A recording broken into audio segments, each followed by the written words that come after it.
I'm Max, and this is Max Facts. This video is about COVID-19 and how it affects your body. So first, it's how it gets into your body. So it can stay on surfaces for almost a week, and if you touch that surface that's filled with COVID, then you touch your face, and then it can jump into your eyes, nose, and mouth, and like I've talked about before. So don't touch your face. Just remember, do not touch your face. Or it can ride as stowaways into your throat. I don't know exactly how, but they're just stowaways. Then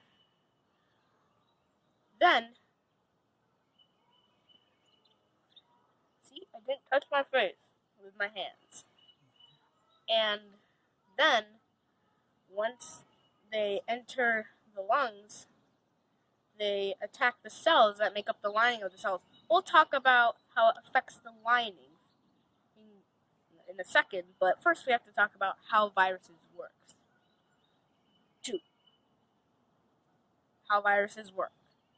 A virus works a virus is just a whole of genetic material.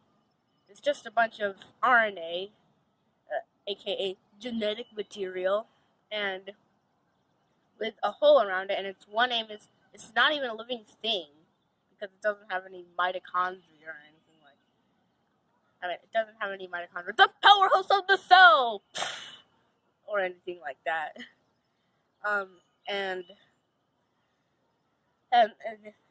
here's how it does it. It attaches to receptors on the cell surface that are normally used for water to enter it, and then it sort of opens a hole in it, and then it sort of melts into it, and then sort of melts its genetic material into the cell. The genetic material tells the cell to make more viruses that have copies of the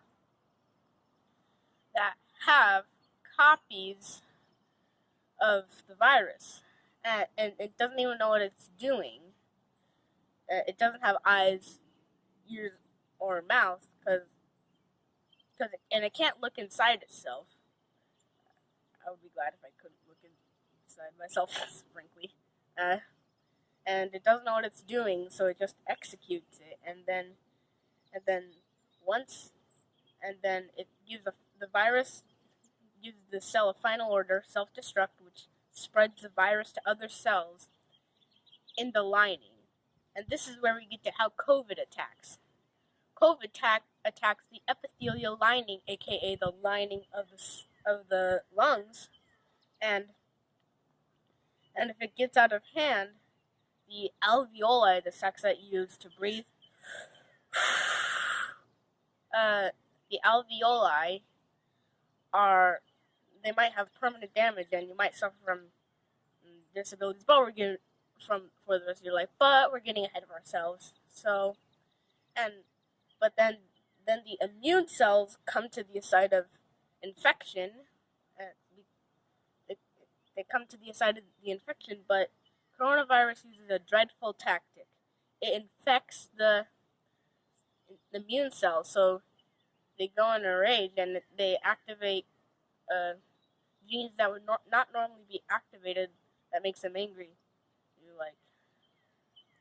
And it's incredible what all these viruses can do, since a virus is like this big compared to a cell, which is like this big around compared to this tiny virus.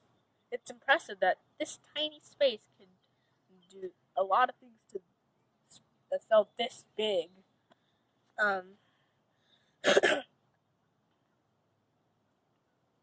Anyway, it attacks the immune cells around it and cause them to self-destruct over and over again, and eventually it might break through and destroy the alveoli. Might break through the lining and destroy the alveoli, which might make you with permanent disabilities, like I said before. And then then your brain gets it the immune. Then after a few days, your brain gets control of the immune system, and it recovers. But your immune system is compromised at this time, and that leaves room for bacteria to infect. Sorry about that. My mom's phone was full. Where were we? Right. After a few days, the brain gains control of the immune system, but that leaves the immune system compromised, which leaves other bacteria to swoop in like pneumonia or other bacteria. Also, and it'll leave permanent scar tissue on your alveoli, which might cause disabilities for the rest of your life. And well, I have no more information to tell you. And don't forget, catch those facts.